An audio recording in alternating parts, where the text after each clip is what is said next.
Hello and welcome to Skeleton Songs. You don't think people think this is a music podcast, do you? And What, because they sing it? Yeah. I'm actually quite a good singer. Well, would you like to do your part in there? No. I just want people to know that I'm good and not have to prove it. She is good. And she can play the guitar. I can, and the trombone, which actually is my best instrument. I'm not joking. It sounds like I'm making this up. I'm not. Which is quite embarrassing, really, because, you know, I'm quite a long, gangly person. I'm quite sort of tall and etiolated. And that's not really... Playing the trombone didn't help when I was a gawky 16-year-old girl with my image of being a blossoming, beautiful woman. I'll tell you that. Listeners, if you ever meet Lottie and want to troll her, I found a very effective strategy is to listen to a piece of music that has a trombone playing in it and to say, ooh, I like the trumpet there. Although, top tip, ignore him because he doesn't know anything about anything. But trombones are actually beautiful instruments, even though most people find them funny. But come on, let's be clear, the tuba is funny. No. The trombone is actually beautiful. In all types of music. But Rimsky-Korsakov is where it's at for the trombone if you want classical. Otherwise, obviously, it's jazz. And I'll tell you this for free as well. The brass section is where you want to be in an orchestra. We are the fun ones. We're the last in and the first out, and we're really chill. It's the first violins and the first flutes that are not so fun. They are very keen, whereas the brass section is like, hey. So one, I like the way you talk about it too. It has turned into a music podcast. Yes, okay, we got distracted. Now we're turning it magically back to magic by the power of talking about something new. Only in silence the word, only in darkness the light, only in dying life, bright the hawk's flight on the empty sky. It's so beautiful. You might have recognised that as the epigraph which opens... epigram, I don't know. Which opens A Wizard of Earthsea, Le Guin. And if I didn't know anything about Taoism when I read that at the age of 7, I think. But when I came to Taoist concepts later, the debt is obvious. And of course, Le Guin acknowledged it, talked about it, but we're getting ahead of ourselves. Who's Ursula Le Guin? Who was Ursula Le Guin? She was great. She was great. She's such a goddamn loss. But life well lived, right? Everyone has to go, and I can't think of a more impressive legacy that she has left. I mean, she's considered, correct me if I'm wrong here, sort of the grand scion of American science fiction in a way that has just pushed the boundaries of the genre, and she's touched the lives of millions and millions of people. You're absolutely right. Although when I was reading about her, one of the things I came across is that she preferred to be thought of as an American writer rather than an American science fiction writer. I can see why. Yeah. We talk a lot about poor old Stephen King, who's desperate to not be called a genre writer and wants to be taken just generally as an author. And obviously he is, I think, one of the most successful modern writers ever to have lived ever, so this is no shade on him at all. But there is something about genre fiction meeting the sort of literary establishment where sort of the majority of the world seems reluctant to not mention somebody has a science fiction affiliation. And I think more than that, she had written an outside and inside the science fiction ghetto very successfully, and I have the sense, now I'm speaking beyond what I've read, but I have the sense that part of the reason she wanted to be thought of as an American writer rather than an American science fiction writer was that she was of the school that thought science fiction was a literature of ideas and not just a graveyard genre for cheap thrills.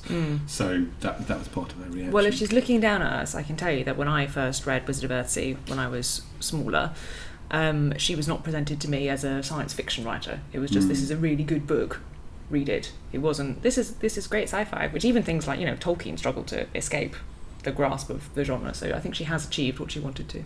I think she has, and I think recently, it's like we've talked about off mic before, is that the final victory of science fiction and fantasy has also been its final defeat in some senses.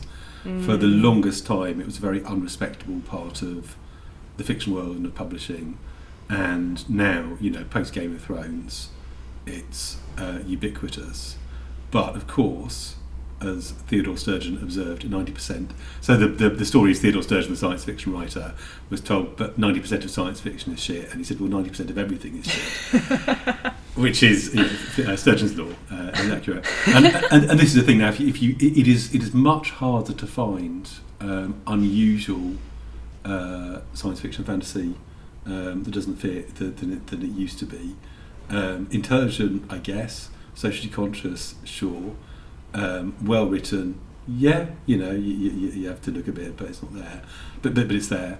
But it's rare that I'll open a genre book these days and be surprised by what I find in it. There's lots of sub-genres because it's now part of the culture. But why is she saying... Go on. Well, I was going to say, just before we leave that point, it's funny that when you talk about that, because that, I think, is a very similar situation to video games in general, that we are also a very specific genre, and as society gets more accepting generally of video game culture, so it's become less niche than it was 20 years ago, there is a sense that some of the really innovative, interesting stuff that some top talents are making are branching out of traditional video game genre, leaving a more typified group of games behind it that would fit the more traditional, like every time I meet anybody and I say I work in games, they're always like, oh, like Call of Duty, or like, oh, FIFA, and great that those games are doing so well, but like clearly what we do is like, it couldn't be further really from those games without not being a game anymore. But there's a lot of really interesting stuff pushing at the boundaries of what video games are. And I read an article the other day, which you will hate actually, which was saying that the future of video games and the more interesting stuff is like transmedia, because we've got a lot of kind of overlap, like the Bandersnatch stuff that Netflix did that was an experiment. And I just think it's kind of a similar situation as genre fiction. It's now become part of wider media culture, wider screen culture. And it's increasingly going that way. Years ago, in the 90s, I read an essay by Greg Kostecki, I think it was I Have No Words But I Must Design, which was a seminal... Why would you remind me of that story? Because Greg Kostecki did, because he hates you. Thanks, Greg. It was a seminal and great piece on game design in a very early journal, and one of the things I think he said was, people say the future of entertainment is interactive. It's like saying the future of entertainment is Finurglewitz. A light switch is interactive. You press it, it goes off, it goes on. And it's true. I think there was a time when I heard the word transmedia and didn't want to give myself a friction burn. Because generally, if this is a podcast of opinions. So I'm not saying things that are transmedia are bad. I'm saying that things that primarily identify themselves as transmedia, that means that their transmedia is the most interesting thing about them, and that's not innately interesting. This is the antithesis of the Coen brothers quote that we always talked about each other. Do you want to say it? The one about follow the art. I can't remember the exact quote. So. Well, we failed you, listeners. But the general sense of the Coen brothers, who of course are brilliant filmmakers, was that the best advice they can give other artists and what they do in their own work is they start off with a creative idea and then they follow that idea whatever direction it leads. So presumably, if the idea really lent itself to a transmedia project, I guess that's where they would go.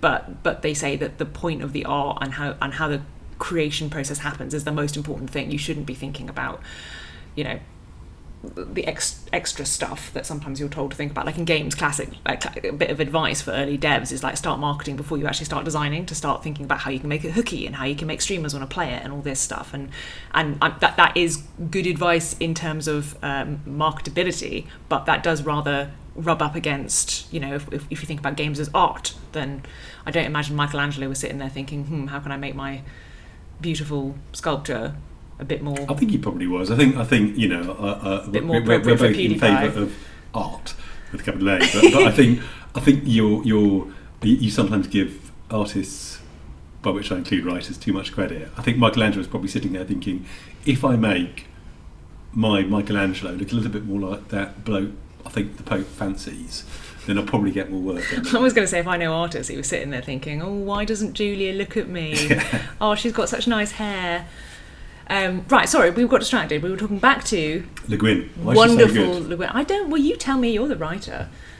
I mean, so you're the literary the literary critic. It's true. Okay, well, in terms of her magic system, and just a reminder, if anybody has inexplicably tuned into this first podcast for the first time, the last 4 or 5 episodes we've done have been about magic in fiction. And we've talked about Shakespeare with the Tempest. We talked about Faustus. We talked about Jack Vance and its influence on D&D. We talked about who's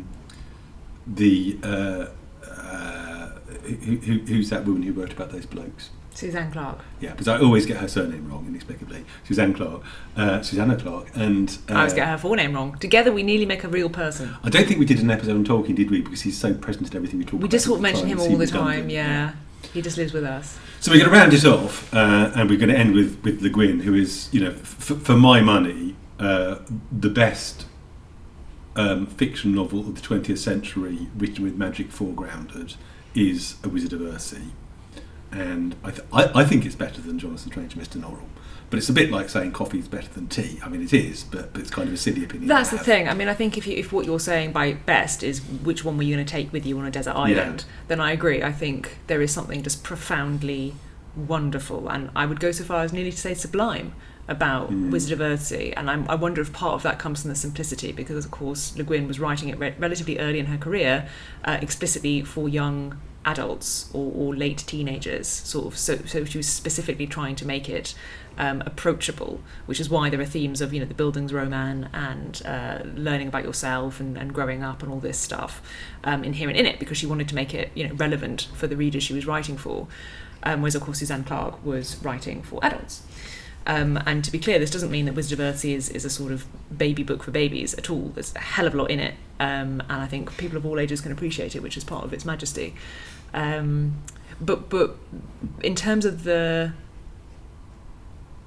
world that she creates, and of course there are sequels to The Wizard of Earthsea, but this is the opening one and the one that is closest to most people's hearts that I've spoken to, and certainly mine.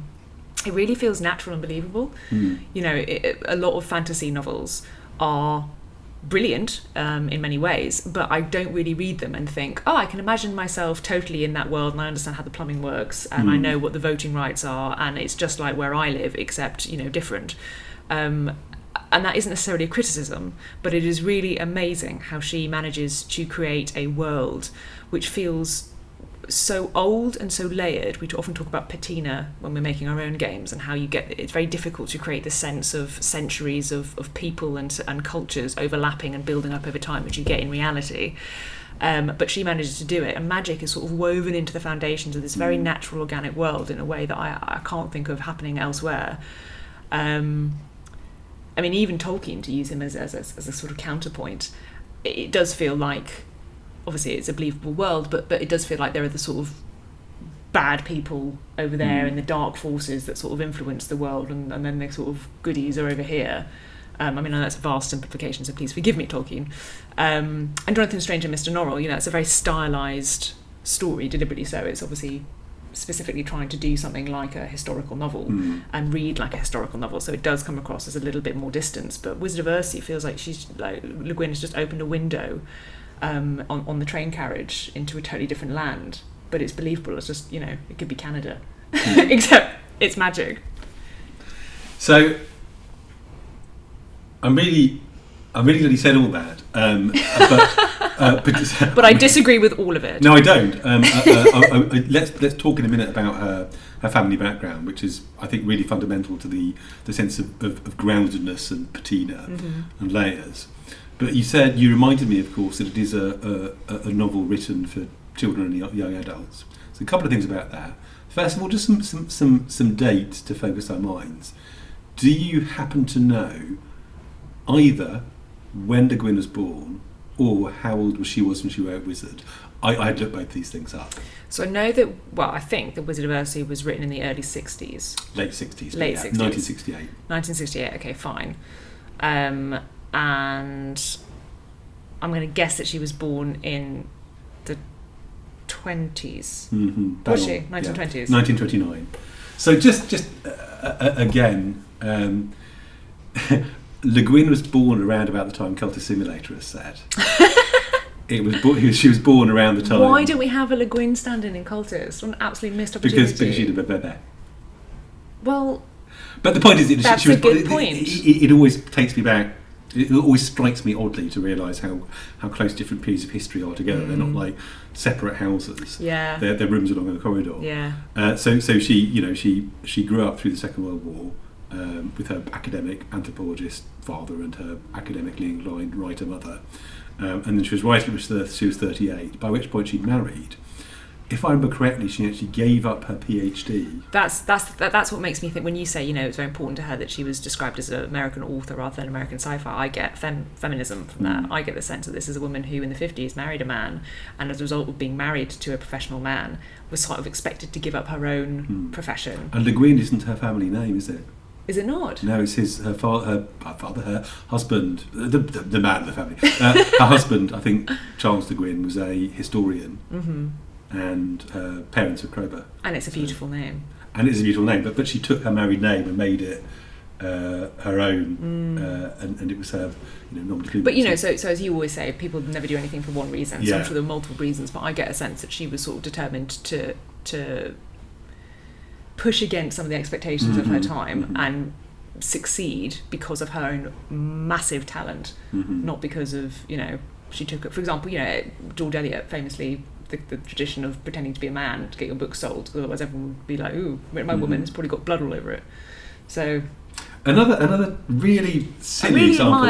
I really admire her, and I think I think everybody you've spoken about in these last few podcasts, apart from Susanna Clarke, may she live 100 years. We love you, Susanna. Even if we can't remember your name. Is dead. But Le Guin, I feel, is particularly a loss. But what I was going to say, here's the silliest sort of joining up round the back ever.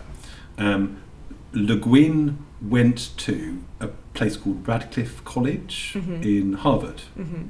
And Radcliffe College was established, I think, rather like sort of St Hilda's or Lady Margaret. It's the women's only one, right? It's the women's only one. Yeah. And it was established under the regime of a Harvard president from the sort of Boston Brahmins class, who was. It's a term. It's the thing. Is it? Yeah. Oh, okay. To be clear, not Indian Americans, but upper class, educated literati in Boston were called colloquially the Boston Brahmins. Anyway, this guy was called Charles Eliot, of the Boston Eliots. So of TS. Of TS. So it all joins out around the back. Anyway, she's 38. She's writing it apparently with children in the house, which I hadn't really ever thought of. That's interesting. But yeah, so while she's at her typewriter, pounding out the confrontation with the dragon on Pendle, I don't know if it's 5-year-olds or 10-year-olds running up and down the stairs shouting. And so that's one thing is the age. But you said it's a book for children. Now my kid is currently reading. She's 14. She's currently reading. It wasn't a book for children. I said it was written for children. But I'm everyone sorry. can appreciate Absolutely it. right. Yes. So that's the thing. So it was written. But it was commissioned as a book for children Yes. by her publisher, who said, it's all very well. Well, if I remember correctly, it's just to be specific about it, because I think it's relevant, she had written books for children before, and I understand that her publisher said to her, based on the successes of her children's book, why don't you write a book for slightly older children, so teenagers, and more importantly, he said, because of the successes of her previous work, you have no boundaries. Do whatever you think would work for this I think you're right. range of readers. Which is how I think we got such a sort of absolutely earth-shattering book from her, because there wasn't anybody saying, and could you put in this bit and maybe this theme would be appropriate. They just said, you're obviously a good writer, you've got experience with younger kids, do something older that is more relevant for teenagers, and off you go. So that's I'd forgotten the sort of do whatever you like thing, which is relevant. So my kid, I was saying, who's 14, is reading Rick Riordan, the Percy Jackson books, which what I've seen of them are good. They're written for kids and teens, and they're intentionally sort of accessible young adult. They're very plotty. But here is how Wizard of Earthsea begins. So it starts actually with that 5-line piece of free verse right at the beginning, and then the first chapter begins. The islands of Gond, a single mountain that lifts its peak a mile above the storm-racked northeast sea, is a land famous for wizards. For the towns in its high valleys and the ports in its dark narrow bays, and it goes on a bit about Gond, and it says, of these, some say the greatest, and surely the greatest voyager, was the man called Sparrowhawk, who in his day became both Dragon Lord and Archmage. His life is told in the deed of Gedden in many songs. ... So, and it gives me tingles. So it's not written for a kid, is it? But I read it when I was 7, and I understood it, or I was intimidated by it. But straight away, there's sort of magisterial thing going on that says, so there we go, some lovely setting design there. We say he's told him in the deed of Ged. So apparently, it's famous enough. There's a poem about him, and it's called The Deed Of, which is obviously a sort of convention for the way things are talked about, and in many songs, which again tells us this is an oral culture and that things happened quite a long ago, and it subtly establishes the sense of texture and reality in the same way that when Susanna Clarke writes about Alessandri and she has a fictional academic saying this is one of the versions of his autobiography, there's that immediate sneaky sense of patina that makes you believe it. I think also, but I was going to say that one more thing is it strikes me this is what Steven Pinker calls classic style, of which there are two characteristics. One, you're talking to the reader as an equal in the way you might be talking to them in person, so you're clear and articulate, but you're informal. You're not talking down to them or using jargon, and it follows a sort of conversational thread, which that does. And secondly, you use lots of clear concepts and imagery. So we begin with the sight of the Isle of Gone lifting its head from the sea as a mountain. So it's really good, but it's not written for children. It's not like you'd see a lot of YA stuff or pre-YA stuff these days doesn't begin like that. No, but you can tell, as you say, that it is written with children in mind. So one of the things I like about the opening is, and this is me being a massive E-type here, if you can believe that, is... do you want to explain what that means? I will afterwards. Okay. It tells the reader, presumably a teenager, that Ged is important because he becomes an archmage and he becomes a dragon lord. So immediately you're interested in them. Then tell me more about this amazing person who's achieved lots. And it also tells you he lives, which as a kid in a story about peril, I certainly really like knowing that the character's going to be okay. And what's interesting is, of course, she then goes on to quite, I think, powerfully subvert the idea that the hero is always all right. Last night, as a little segue, we were watching, for the first time in about 20 years, Beverly Hills Cop.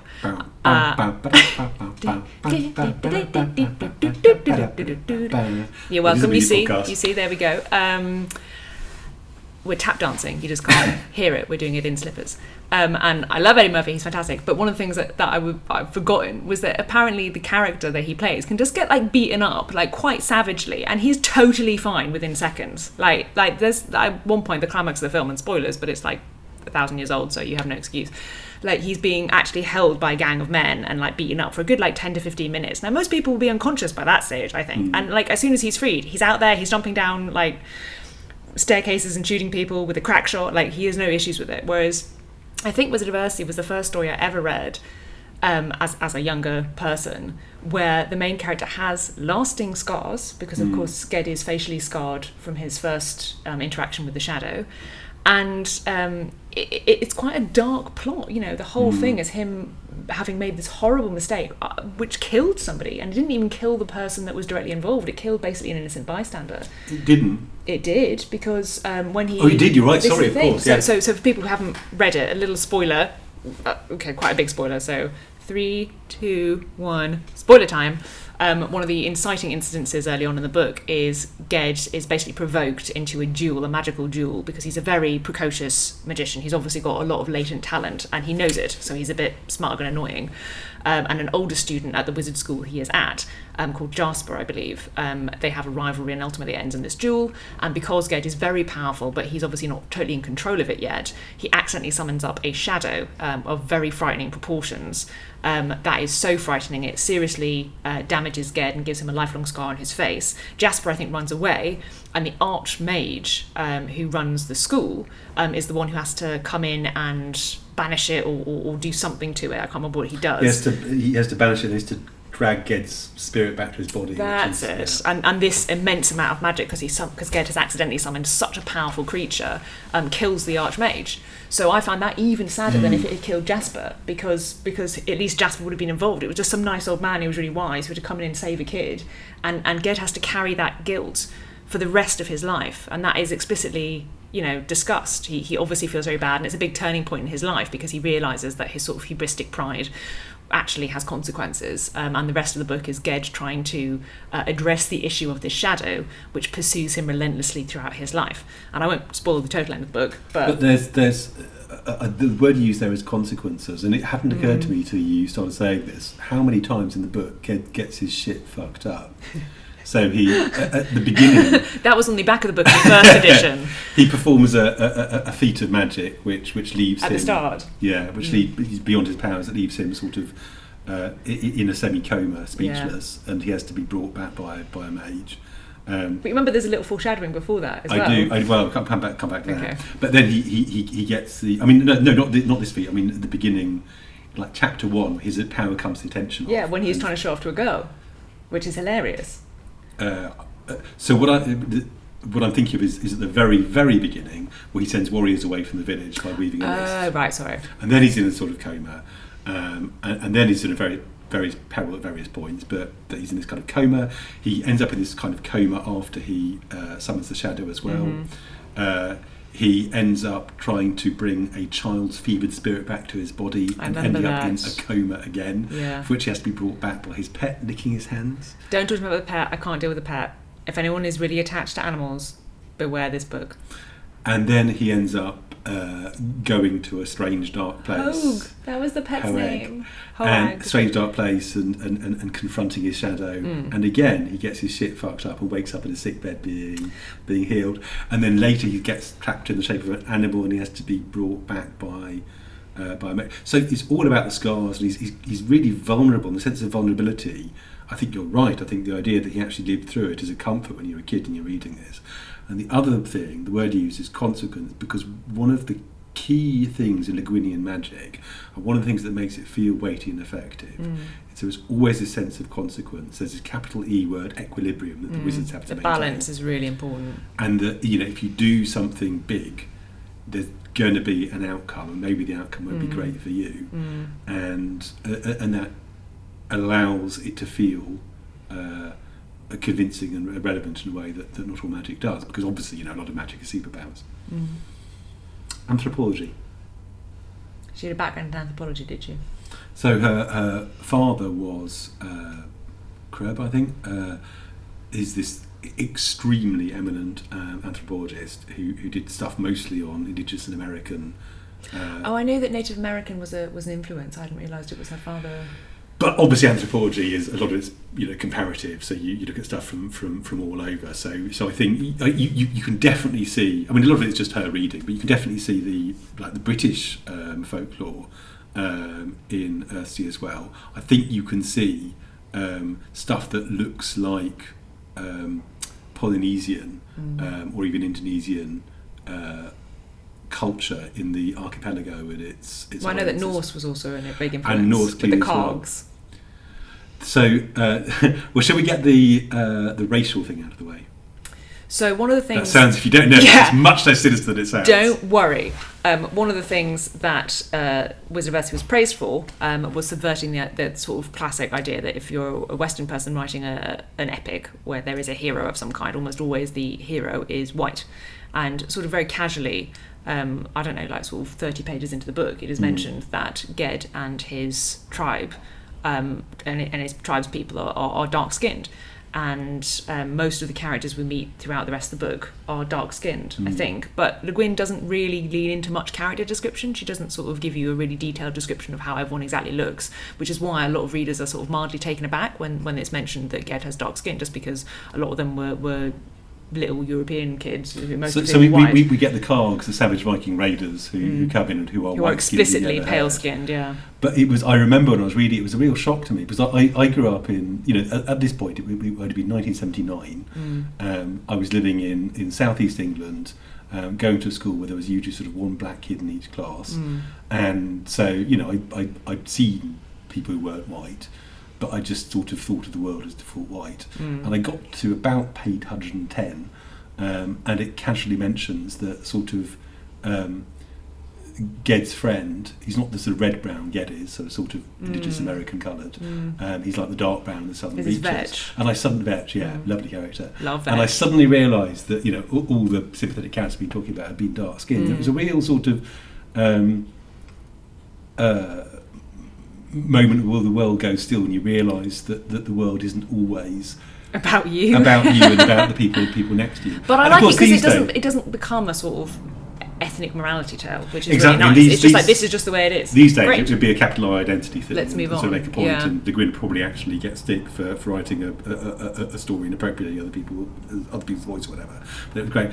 However, at the time, the book I read had a picture of Ged, Jasper and Vetch all on the front cover, and they're all, the colour of Taylor Swift. Well, I was going to say this caused controversy because, of course, and this is, I think, not a racist thing in and of itself, but often what sells stuff is people that look like the person they want to, that the publisher wants to buy the thing, right? So a lot of publishers wanted to put white characters on the front cover of the book to represent the fun stuff that went on inside, because they were selling to primarily white consumers.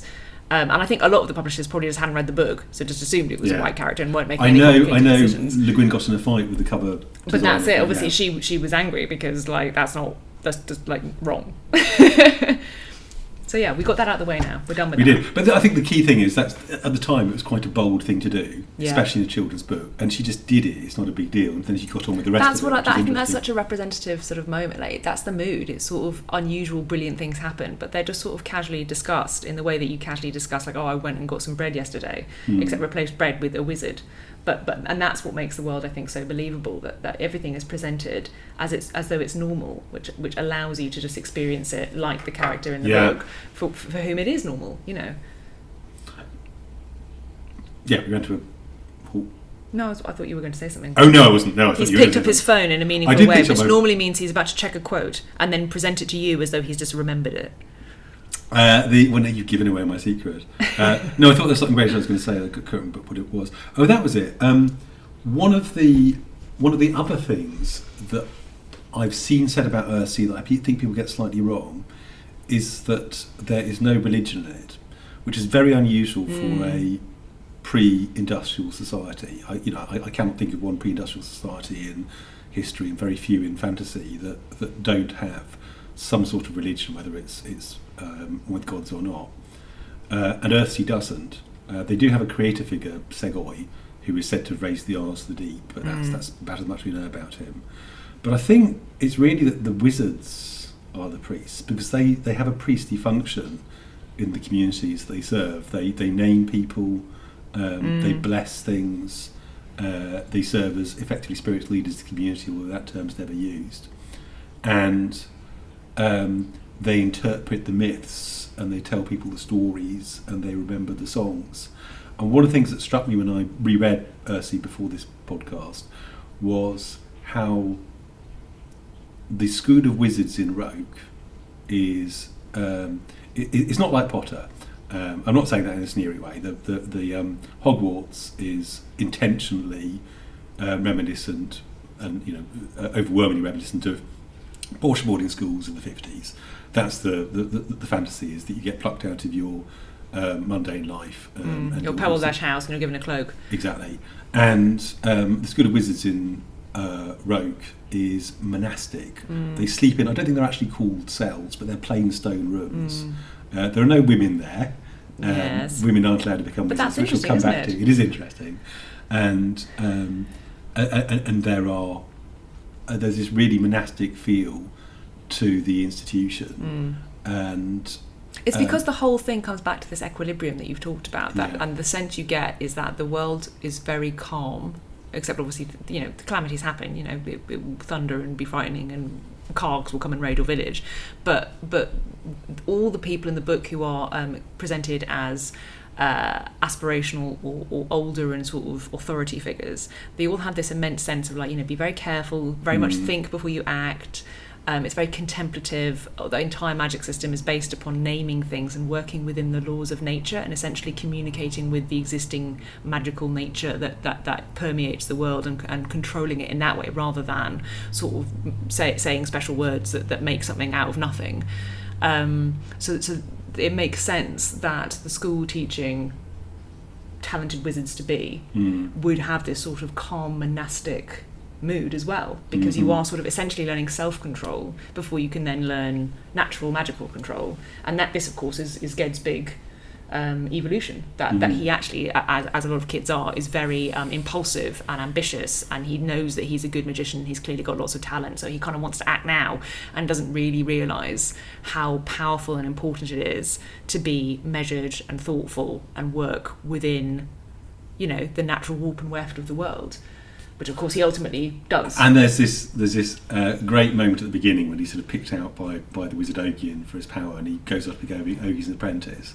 And Ogin is very zen. I mean, almost sort of explicitly koanic. A lot of the things he sort of lives apart from society in a little hut, and he's very, very much like think before you act. And he Ged is so bored. Yeah, he goes off like to walk back to Ogin's place with Ogin. He's like, right, now we're going to turn ourselves into birds, right? Yeah. Fly across the like, no, the path is this way. And I guess like, when am I going to learn something? And he says something like, well, when you understand what I'm teaching. Yeah. And I would find him infuriating. That's the thing. He's presented very effectively. He's clearly a wise and patient dude. And he loves him. He's very much a father figure. Yeah. He's not just a sort of wise old sage. He's like actually a very sort of down to earth. And it's all about, you know, have you made the soup today, Ged? And Ged's like, no, I want to learn how to like reverse death. And he's like, yeah, okay, but we need onions for the soup. So like, is that available? There's this. And Ged is very affectionate about him. He comes back to him later in the novel. He does, and I think a lot of there's a sense of the paternal in the book that we keep coming back to. Is Ged's father mentioned ever? He is. He's a smith, and he has almost nothing in common with Ged. He's this sort of dour, practical man who's good with his hands. Right. And Ged never as far as he does, thinks of him again once he's left home. Yeah. But the other thing I was going to say about the monastic, of course, is that when I think about monastic communities, because I'm a Brit who grew up in the Church of England, I think about Christian monastic communities, but obviously those aren't the only monastic communities in the world, and obviously Zen Buddhism also has monks, and obviously there are Taoist monks, aren't there? There are Taoist priests. I think so. I assume there are Taoist monastics. It would fit. And so again, you can see some of this flavour filtering through into Rogue. And one of the things that I realised rereading it as an adult, looking for points for a podcast rather than just as a kid just enjoying the texture, is how many influences there are in Le Guin's magic. So there's obviously Taoist stuff, and there's lots of stuff about balance. There's sort of magia naturalis, Renaissance magic stuff around naming, around the connections between I love the things, naming thing. Around correspondences, and around explicitly, this was the big distinction, as I understand it, in a lot of Renaissance magic, is natural magic was magic that relied on things in the world that you called on and used the connections to, rather than summoning up spirits and asking their help or using their powers. There's very little of that. Going back to the previous podcast we've talked about, a good example of those two versions would be Faustus, of course, who calls up spirits to do his work for him, and that obviously is sort of bad magic, versus someone like Prospero, who is using the spirits of the Isle to do things like make storms. So this is the thing. Feels very natural. You've got Goetia, you've got demonic magic, which is the Faustus thing, and then you've got Prospero, who's being much more responsible in his use, and isn't dealing with demons. He is using theurgy to encourage spirits to do appropriate things, and he's not going too far beyond the boundaries. But natural magic is, in theory, 100% fine with the church. I mean, it wasn't, of course, because all it really is another sort of variety of science where you're dealing with the natural world. I don't know how much that was what people actually believed, and how much was what they told the Jesuits. So there's natural magic, there's Taoism, there's Norse influence in lots of stuff, particularly in the naming things, which we will come back to, and things like the lists of names Ged has to learn remind me of the long mnemonic sections you get in the Eddas, and possibly in Old English poetry as well. I don't know. It's all about names. Well, it's particularly about ancestry. So it's Beowulf, son of Ecgtheow, son of Erenthil, which is why in Tolkien it's Aragorn, son of Arathorn, etc., because your bloodline is incredibly important. But the name thing is also in Christian stuff. I mean, there's a whole thing of Adam naming everything in the world, which is massively important. There is. I mean, absolutely. So there's lots more with the names, and that's not unique to Norse. But I mean, particularly one of the things that mages have to do is learn long lists of names. Yes. So it provides this gritty underpinning to it. Yes. And there's wonderful throwaway inventions that Ged has to spend like a season at the Isolate Tower at the south end of Rogue, where the master namer, who's called Curum Karmaruk, which we're told is a name that has no meaning in any language, he just sits there and he makes people learn lists of names. and they're all written in ink that disappears at midnight, so if you don't learn it before then, I remember that. screw So you. good. And if anybody complains about the list of the names, then Conrad won't say anything. It was quietly lengthen it. And I think Broca's monastic. I also wonder about to what degree it is a reminiscence about her university days. But she spent time in 3 or 4 different academic institutions, and she grew up in an academic household. And when you get all these mad lads at the summer festival in Rogue, all sort of doing games of hide and seek with visibility spells or balls of whirlite for light shows, I wonder how much you think of sort of Harvard students getting drunk and putting whatever the Harvard equivalent of traffic cones is on the university statue. And the shamanism as well. He leaves his body, he goes to the land of the dead, which wasn't something Tolkienian. No, not at all. It just wasn't the kind of thing that came up. And there's this real sort of folkloric sense. Well, then we haven't talked about the whole dragons as well. Yeah.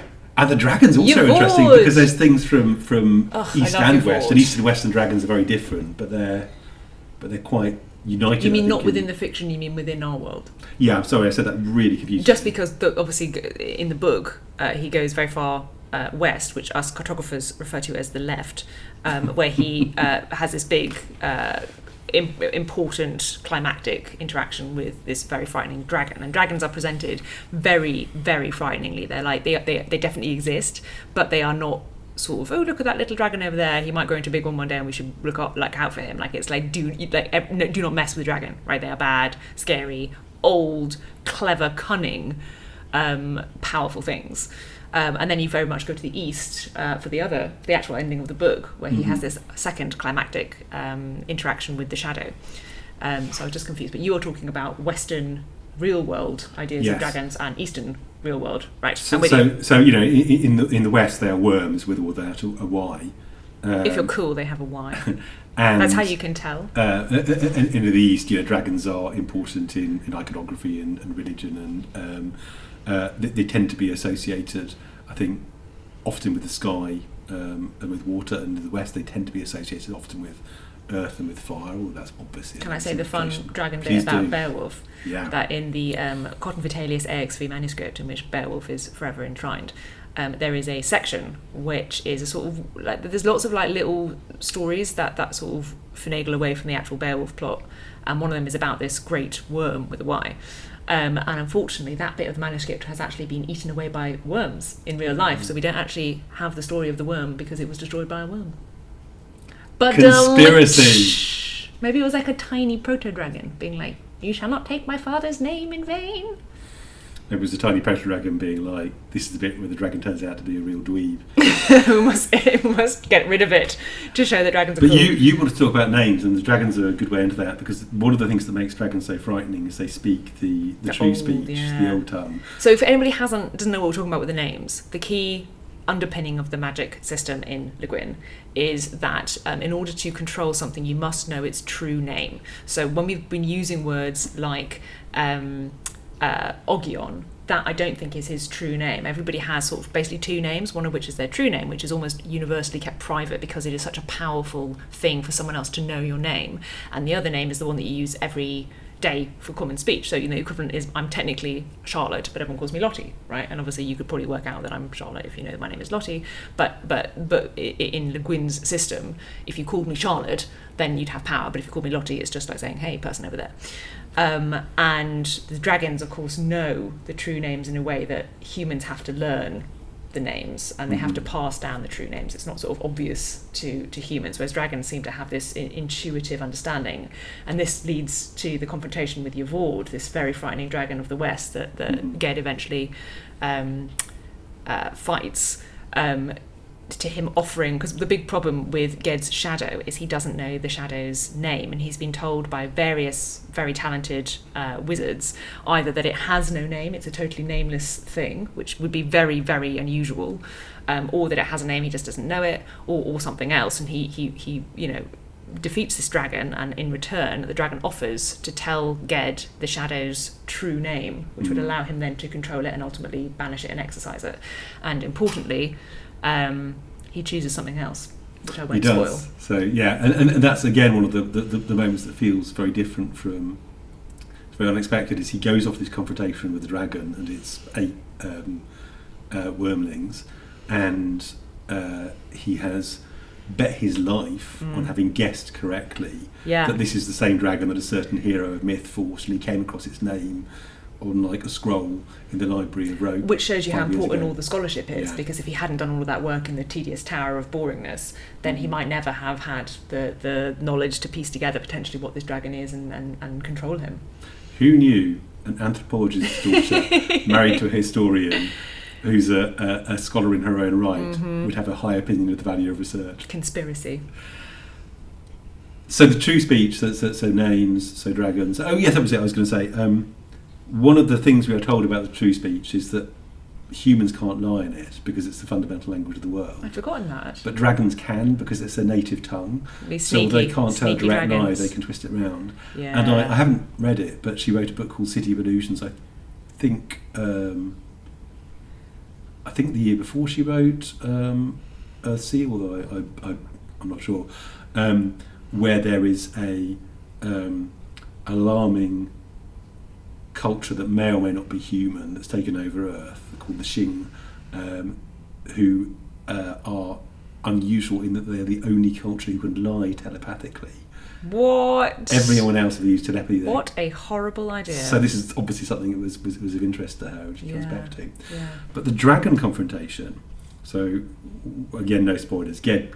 I've given them quite a lot of spoilers. I know, but you never know. Somebody might be reading it, or somebody might half remember it. And Ged confronts the dragon of Pendor, who's this terrifying old thing that's laird in the isle he despoiled. He's very scary. And he's got these 8 dragonlings which he's been watching grow, which are very dangerous. They're sort of size of a longship or something, and some of them breathe fire. But the dragon of Pendor is literally the size of a castle. Ged, I think originally thinks he is a castle when he first sees him. And Ged fights the dragons and kills 5 or 6 of them before he rouses Pendor to come out. So this is again sort of very mythic structure where he sort of calls them out to battle, fights them, and then the other foe comes out. This is the first time we actually see any sort of magical combat. And I don't know how conscious this was. I don't know how Le Guin was just doing what was interesting and how much she was thinking about consistency and sustainability. But one of the problems with magical duels is they tend to default to people throwing fireballs or lightning at each other. Yeah. Not always, and you know, there are other sort of well-established tropes. There's the shape-shifting contests, for example, which are always fun. Merlin. But when people think about things you do with magic, the sort of fireballs are really a shorthand for the least interesting sort of magical combat thing you can do. Yeah, basically, I've made a magical gun. I've made a magical gun, and what you've got, if you've got a magical gun, the other person's got a magical gun, and you're effectively doing something like a firefight where you're hiding behind cover and zapping each other. Which isn't very interesting. I mean, it can make for a good action scene, but then you can't go beyond it. And if somebody turns into a wolf, you're like, well, I'll zap you, and then you're a wolf on fire. So again and again, whenever that was the first draft, actually. Whenever Get gets into trouble and tries to get out of it using magic, he'll do an oblique thing which somebody else will respond to obliquely. So, for example, the first dragon that comes out to fight him, he casts a binding spell on it, just to bind its wings to the side of its body, and it's over the sea, so it just falls in the sea. And the second he does it again, and then the third, there's a sort of pause, and 3 dragons come out, and they're like, right, we've got you now. And they deliberately come at him from the north and the south, so that he can't hit them with a binding spell, which we're told binding spells can't work in 2 directions simultaneously. And he's only got a moment, so he actually changes himself into a dragon and goes and fights them. So it's this sort of back and forth call and response thing that allows for a bit more. And again, there's a point later in the book where a character who Ged is temporarily allied with is stopped by guards, and she shouts something in the old speech, and they fall to the ground writhing, and he says, what did you do? And she said, oh, I ran molten lead in the marrow of their bones, they will die of it. And you're like, oh, but this could do that, can they? So one of the problems of magic, of course, is once you've established people can do something, then you you have to wonder why they don't do something in some context. Which is again where the equilibrium comes in.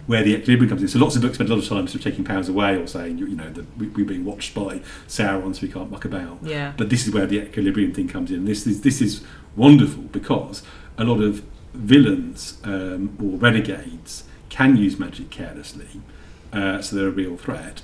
And then our protagonist and his associates are less willing to use magic because we're told there can be consequences. Calm on the Reach can be calm in Rogue can be storming the Reach and drought in Ostil, I think is what they say at one point, unless you know what you're about.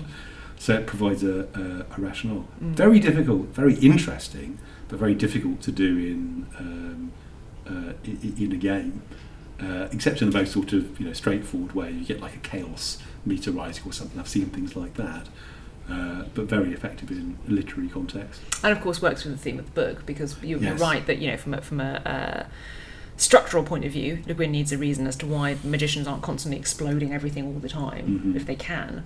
And of course the big plot is Ged reeling and coping and coming to terms with this massive mistake he made early on in his life, which was about him essentially opening Pandora's box. So he is very loath, understandably, to do it again, and part of his growing up and part of his mastery of magic is recognising not only when he should delve into the magic that he knows how to use, but what magic he should choose. Because again, if Ged at a very young age had fought the dragons and presumably had the power to fight them, just assume that he probably would have done something insane, like again summon the shadow accidentally or something. Whereas a binding spell is not the first thing you'd think of if you say you have to go and fight a dragon. You would think, what is my biggest spell and how can I make it bigger? So it's it all works thematically. There's another very effective point made early, which is the difference between illusion and truth. So mages can do lots of things with seeming, and they can appear to change their shape, or they can appear, or they can summon light, or they can provide a banquet of food that will feel like it has substance but doesn't nourish you. But it's much harder actually to change the world. It's possible, but it's difficult. And what that means is then for the rest of the book, whenever a magician appears to do something, we always have this get-out clause of maybe some of it was illusion. There's one point at which I think Ged is actually in a boat that he sort of keeps afloat with spellcraft. I remember that. But he also just puts an illusion over it because he's so, although he's stressed by it. Up, he doesn't like the water in the bottom of the boat. That's so lovely. What a nice detail. And this again sort of suggests that if we think, well, hang on, how come we could do that a moment? And everyone's unreliable, so when somebody says I ran molten lead to the marrow of their bones, they will die of it. Maybe she's just bragging. People spend a lot of time bragging. Yeah, that is true. And that's one of the lovely things, one of the many lovely things about the novel, that it does meld, I think, possibly better than any other novel I've read, magic and the human. So one of my favourite things about the book is the true name thing. Brilliant idea, makes a lot of sense of the magic, really interesting. But from a human perspective, one of the things you can do to prove your loyalty and love for somebody is to tell them your true name, is to entrust the most powerful thing you can give to somebody with a third party who can then use it against you if they want to. But of course you trust them enough so you don't. So we mentioned Vetch earlier, who is Ged's best friend essentially, that he meets at school and is a sort of recurring force for good in Ged's life throughout the rest of the book. And they do exchange true names, which is really powerful because it's actually using the same motif that ultimately overpowers Yavord, the Dragon of the West. But it's also a sort of proof of loyalty between two schoolboys, and it's exactly the same system. And that's totally beautiful. And Vetch, I remember, is just this really benign presence, because he's a bit older, isn't he? He's a bit older, but he treats Ged as a peer from the beginning. Because everyone's impressed by Ged's ability, and most people are kind of annoyed by it. Because I'm sure everyone listening to this can remember the precocious kid at school, and basically everyone's jealous. And maybe the kid's annoying because they know they're great, but that's very much Ged's early years. He's not the most likeable of chaps, and Vetch clearly sees something in him that most people don't, and doesn't befriend him because he thinks he's cool and powerful. He befriends him because he thinks he's sort of lonely and crucially befriends him on the first night when Ged's lying alone in the cell, so they think he'll go, what to come here, and Vetch just turns up and tells him about his own life, and they become friends. Basically how I met one of my best friends. This was the lady who came in and ate biscuits at you, isn't it? Yeah, I was very nervous when I went to university, and I'm not very good at meeting new people, so I was sort of sitting in my room doing whatever, and this girl who happened to be set up above me in the room above, just came downstairs and literally just came, sat on my bed, ate my biscuits, which frankly I was a bit like, hang on, we don't even know each other's names and you're eating my stuff, and sort of didn't move for 4 hours. And then, you know, last year she was a bridesmaid at my wedding. So it's a good technique. It's one of the things I eventually realised about the difference between extroverts and introverts, is that part of the reason extroverts get extrovertier and introverts get introvertier is that introverts don't get as much pleasure from being around other people. So when they are around other people, they think, oh, do the other people want to be around me? Yeah, constantly. Whereas extroverts think, oh, I'm around other people, that's great. They must also enjoy being around me. That is so true. Right, anything else to say? Because you haven't really said why you like the magic system so much. I've talked about it, but what was it that attracted you to the Le Guinian magic? So when I was... So it wasn't like anything I'd seen. It's very unique. It made sense. Very There was unique. this constant... So yes, I know. I'm right. sorry. Very distinctive. No, you're That's what absolutely I right. meant. It was very distinctive. I think I read Rings by that point. And...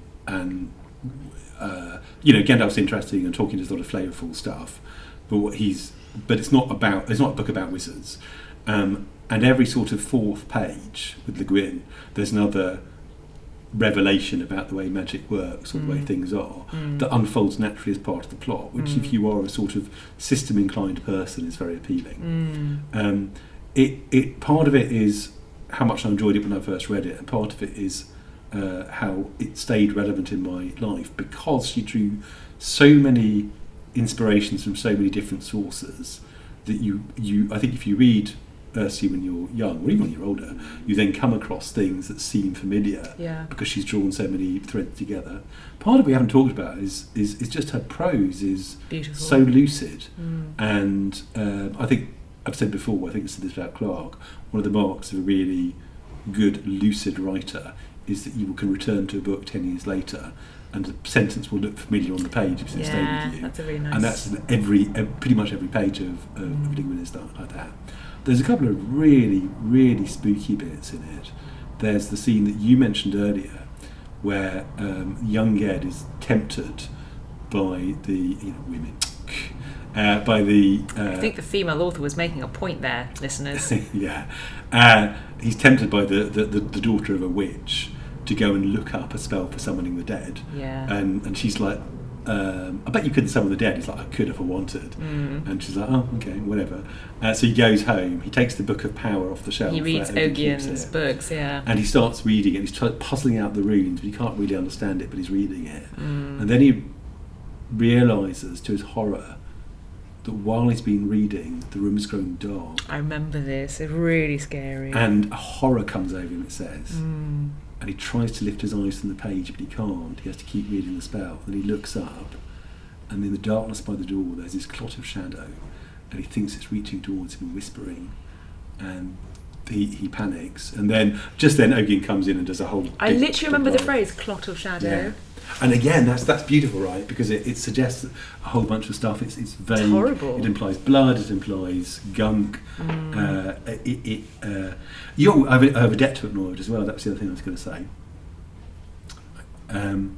The percussive in Cultist Simulator. Is that inspired? Directly inspired by the shape of the bad thing in Ged, in a wizard, when it comes through the hole in the air and first attacks him. It's a faceless thing like a bear. It's got limbs but no head, and that obviously shouldering marked me its as a way kid. through the... and obviously the percussive is nothing like the shadow in terms of its behaviour and nature, but it looks very similar, and the art direction again. Okay, so we have got a Le Guin reference in Cultist. Yes, that makes me feel better. She so deserves it. So I'm going to end on something Adam Roberts, the author and academic, suggested about Le Guin and Tolkien. And I don't know if this is a coincidence or if it was intended. Was it that if you invited both of them to your party and they came, you should be really happy? I think so. You know, Robert Oppenheimer used to visit Le Guin's family's home. What, like a stalker? No, because they were like academics in Berkeley, and he was sort of Institute of Advanced Sciences. That's a weird connection. And allegedly, although I don't know if Le Guin actually said this, he was the inspiration for the protagonist, who's a physicist in the Dispossessed anarchist novel. Adam Roberts points out that we are told at one point in the Wizard of Earthsea that the true name of the sea is Inien. That's the word that means sea in the old speech. And we're also told that the word for a rock is Tolk. So Earthsea arguably be Tolkienian. Oh my God! Is that? I think it might be a coincidence. I think we are told the word for a pebble or rock is Tolk. What a lovely homage! But I think it's a hell of a coincidence. It is a hell of a coincidence. Well, that's such a nice note to end on. There you go. Which is also nice because I think this is probably going to be our last episode on magic in literature. And I don't know, there's just something really profound about Wizard of Earthsea, and I think it deserves to be the final word on the matter. I think a lot of people do their best work when they are past their first couple of novels or games and they have some experience and they know what they're doing, but before they bed in too late. And I think arguably Earthsea was a particular zenith in Le Guin's career, but she continued to sort of deepen and continue discourse with herself later. I want to go back and read the second Earthsea trilogy, because when I read it the first time I sort of wanted more adventure books about magicians, and they're not that at all, and these days I suspect I'll enjoy them more. But anyway, what should we talk about next time? Spiders? Trombones? No, don't ruin the beauty of this ending. It's a very peaceful ending. It's the wave going out from the shore. So we will salute you, Ursula, and everyone else. Have a balanced day. Spooky.